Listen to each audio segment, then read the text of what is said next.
Just like Ajay Devgan and the Hindi film production, I was really waiting for the original Drishyam 3 to come out. Thankfully, this has had one of the smoothest theatrical releases in North India, so I was glad that I could tune in for a morning show. The discourse around the third part of Drishyam has been a spectrum. Some believe that the makers may be stretching the tale of George Kutty a little too much, and the others who believe that there is still a lot to explore in this tale. A lot of why I feel the third part is made, and this is purely based on my assumption, is that beyond Jeethu Joseph already having a climax in mind for part 3 when part 2 finished, there is also a retrospective hollowness, I believe, with the fact that Drishyam 2 could not release in theatres and directly released on Prime Video in 2021. The hype on the ground level for the Drishyam franchise is unlike any other movie in Kerala, having insane advance bookings for the film, and it is inevitable when you are one of the most remade films of the country. Someone messaged me on Instagram and said, "Is it okay if I have not seen both the Drishyam movies and tune in for part 3?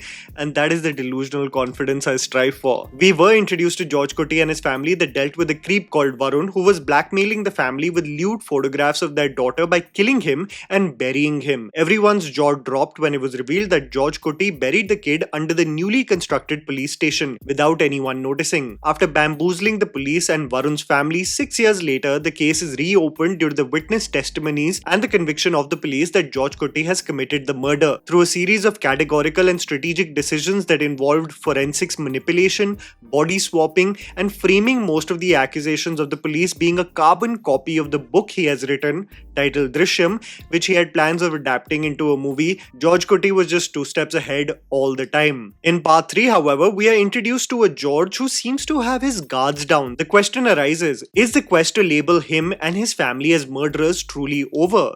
When George Kutty puts his guards down and does not know his potential threat, is he then the most vulnerable? The film explores the growing interest of the media on the events that took place in 2013 with careful surveillance on George Kutty's movement, who is known to have a tough exterior, but we see this image slowly shedding in part 3. Who is the threat? Why is George in a constant state of worry while the case is practically over? And most importantly, how does all of this culminate as him and Rani plan to get their eldest daughter, Anju, married? This forms the basic premise of Drishyam 3. Is it a case of a tale falling flat, or does it provide twists that are equally shocking as part 1 and 2? Here's me telling you the good and bad aspects of the film so that you guys can ultimately decide whether to watch Drishyam 3 in theatres or not. Patient setup and dynamic. One of the elements of this franchise, and especially Jeethu Joseph's direction, which I have become accustomed to, is that he believes in a patient build up to the events. He wants to immerse you into the world so much so that you are reminded of why you fell in love with this family in the first place. The sequences essentially allow for everyday life activities,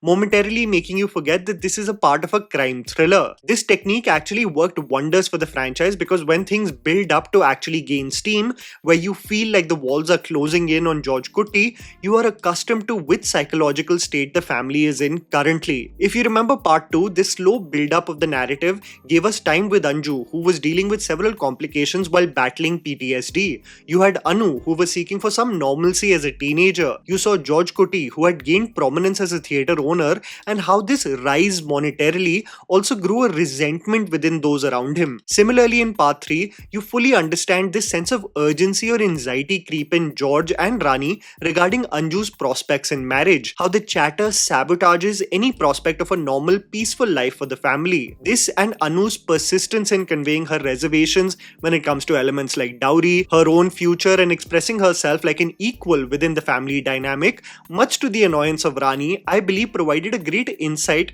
of where the family is mentally and emotionally right now. Meena, Esther, and Aniba are brilliant in their roles. This is one of the main reasons why I was deeply invested in the first half of part 3, as over 13 years have passed and I've grown to love this family and develop a bond with them. When it comes to the element of Jeethu Joseph, however, delivering the thriller shock factor in both films, in this movie, it's a different story altogether that I will come to later. Missing atmosphere of chatter.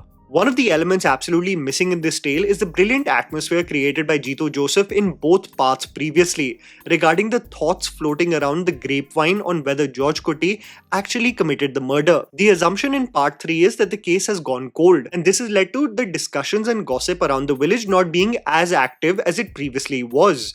However, due to the growing interest of the media, George's rise in prominence as a film producer, and the nature of social media, there is an observation that there is a resurgence revolves around the chatter of the case that still has its doubters. This atmosphere of humans observing, coming to their own conclusions, or being careful observers to George Kutty and his family is inferred but never shown. The social media chatter that is apparently viral everywhere is merely described, but you never feel like the atmosphere is such where the family feels like they are a topic of discussion again. If you remember part 2, there was such a significant presence to Suleiman's tea shop next to the police station. That establishment essentially acted as the central point where all the chatter is happening. Over a cup of tea or a snack, one would carefully discuss their observations. George would often get a sense of the pulse of the community through the conversations taking place here. And when the same establishment manifests in the form of social media in part 3, I believe it was important to show that transition on how one's accusations or perspectives on the internet are slowly gnawing at the family. Barring 2 journalists, the atmosphere of chatter and gossip becoming a worry for the family genuinely was missing in this film. That seemed to be functioning in isolation versus shedding light on active members of the community. The evolution of characters. The most fascinating element of part 3 that intrigued me the most was the evolution of the characters when having experienced a deep sense of trauma or guilt with what transpired in 2013. The point with installments increasing in a franchise, just like life progressing, is that you evolve over a period of time, and I think this is one of the strong suits of part 3, where the changes in characteristics or personality, especially within the characters of George played by Mohanlal and Prabhakar played by Siddiq, are warranted. George is a man who is extremely calculated. It borders on many people assuming that he may be a sociopath, having the ability to segregate the emotional and practical with absolute certainty. But we see the same conviction somewhat breaking in part 3, and it's fascinating to see this being performed by the legend. He has moments of worry, of panic, and it somewhat breaks your heart because even the most dependable man is now vulnerable. Can he still protect his family when the threat looming outside is somewhat elusive? When George's guard is down, can he still have the ability to be sharp and rescue his family if needed? Siddiq as Prabhakar, however, has a justifiable evolution, and if I explore more of that, it will transition to spoiler territory. Some people had a problem with this evolution, but if you see the events that take place in his personal life in part 3, you absolutely understand why he has reached this stage. Murli Gopi as the presiding officer, a man of precision and details, has the same confident presence like in part 2, and a supposed appearance that was kept under wraps. Someone who has a deep animosity towards George Kutty with his bloodshot eyes was equally convincing. Rudimentary staging, waste time, and rushed conclusion. There was a lot of chatter around the flat staging of scenes of Jeethu Joseph films. This was something that I had mentioned about part 2 as well, which I assumed was because of the restrictions of the pandemic, but scenes are essentially shot with static cameras in the room and often had a flat tonality. I believe this may have been something that Jeethu Joseph may have taken into account, but he adds these stylized frames. One includes an unnecessary drone shot and this oddly saturated frame in which 2 characters are, well, interacting with each other, almost to denote that he is doing more than what people accuse him of. The point is that no one really cares because the writing itself is so impactful in these Drishyam movies. Here, however, it almost seemed unnecessary. I love that the movie, like its previous parts, indulges us, introduces us to the universe and catches us off guard. But I as a viewer slightly got worried for this movie, and for good reason, because it leaves its major crux, its major plot twists and turns for the last 20 minutes or so. This, I believe, was far too late for this movie, especially because the ultimate nature of the climax isn't as impactful as one would have anticipated. So the movie goes from this immersive reintroduction to the family and the several personal hurdles they are dealing with, but the ultimate hook of what may ruin their lives is left far too late, leading to a rushed nature of exploring the several moving elements that may be targeting George and his family. For the climax to be impactful, for the hook to be left so late, the revelation should be so jaw-dropping that the wait is worth it. But it is not really shocking, and it leads to a rather mixed holistic feeling about this movie versus what we usually associate with the Drishyam franchise, a knockout twist that just keeps on delivering what you can't expect from the audience. The bar has been set way too high with the previous parts of the Drishyam franchise, and I know this may be controversial, but this has to be the weakest of the 3 films that have come out. For someone like me and you who are chronically online and who keep track of the interviews of directors, we we know that Jeethu Joseph has communicated on how his focus for part 3 was more to shed light on George's psychological and emotional state versus just laying focus on the twists. But this is only catered to those who are privy to this and manage their expectations accordingly. But when a part 3 of a franchise releases, a franchise that is lauded for its twists nationally, and it does not deliver in that regard, on said revelation, it's tough to defend it by merely mentioning that the director prepared us for it prior to the release.